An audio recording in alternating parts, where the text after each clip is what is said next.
दिल्ली की सीएम रेखा गुप्ता ने दिल्ली में 1 लाख करोड़ रुपए का बजट पेश किया है। रेखा गुप्ता ने कहा कि बीजेपी सरकार ने अपने बजट में आम आदमी पार्टी की सरकार के 15,000 करोड़ रुपए की तुलना में 28,000 करोड़ रुपए कैपिटल एक्सपेंडिचर के लिए आवंटित किए हैं। दिल्ली सरकार के बजट में इस बार पूंजीगत खर्चों को दोगुना कर दिया गया है। इसे बढ़ाकर 28,000 करोड़ रुपए किया गया है। ये राशि सड़क से लेकर शिक्षा क्षेत्र में खर्च की जाएगी।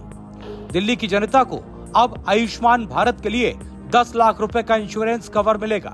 केंद्र के 5 लाख रुपए के कवर के साथ दिल्ली के लोगों को 5 लाख रुपए का टॉप अप देंगी। महिला समृद्धि योजना के तहत सीएम रेखा गुप्ता ने दिल्ली सरकार के बजट में 5100 करोड़ रुपए का प्रावधान किया है। दिल्ली की महिलाओं को 2500 रुपए महीने की राशि दी जाएगी।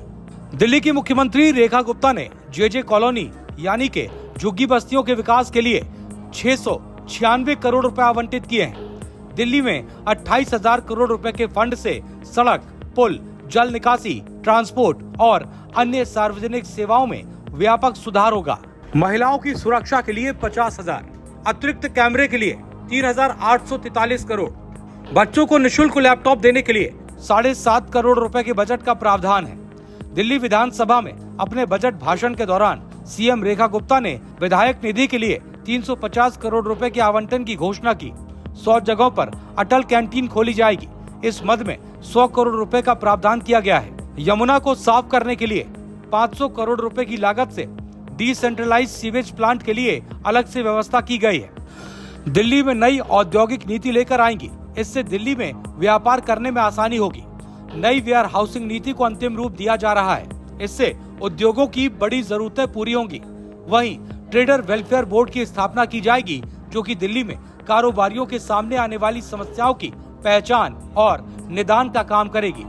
दिल्ली सरकार ने 500 करोड़ रुपए सीवेज ट्रीटमेंट प्लांट की मरम्मत के लिए रखे हैं। यमुना को साफ करने के लिए दिल्ली सरकार ने सक्षम आंगनबाड़ी और पोषण योजना के तहत 206 करोड़ रुपए का फंड रखा है, जिसके तहत 1000 आंगनबाड़ियों को सक्षम आंगनबाड़ियों में परिवर्तित किया जाएगा, जहां बेहतर सुविधाएं होंगी।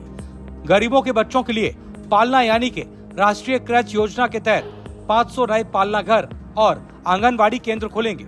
इसके लिए 50 करोड़ रुपए का फंड रखा गया है। दिल्ली सरकार 10वीं कक्षा पास करने वाले 1200 छात्रों को मुफ्त लैपटॉप देगी। वित्त वर्ष 2025 और 26 के बजट में इसके लिए 750 करोड़ रुपए आवंटित करने का प्रस्ताव है। दिल्ली सरकार भ्रष्टाचार पर लगाम कसने के लिए पिंक टिकट की जगह महिलाओं को मुफ्त बस यात्रा के लिए कार्ड जारी करेगी। दिल्ली की मुख्यमंत्री रेखा गुप्ता ने व्यापारी कल्याण बोर्ड के गठन की घोषणा की है और कहा कि हर 2 वर्ष में शहर में वैश्विक निवेश शिखर सम्मेलन आयोजित किया जाएगा। दिल्ली सरकार ने झुग्गी बस्तियों के विकास के लिए 696 करोड़ रुपए आवंटित करने का प्रस्ताव रखा है। वहीं दिल्ली सरकार के बजट के बाद तमाम लोगों की नजरें उनके अमल होने पर है। अब देखना ये है कि दिल्ली की जनता के लिए जितना बड़ा बजट जारी किया गया है, उसी तरह से सही समय पर उसे अमल में भी लाया जाए। ऐसी ही तमाम खबरों के लिए आप बने रहिए प्राइम न्यूज के साथ।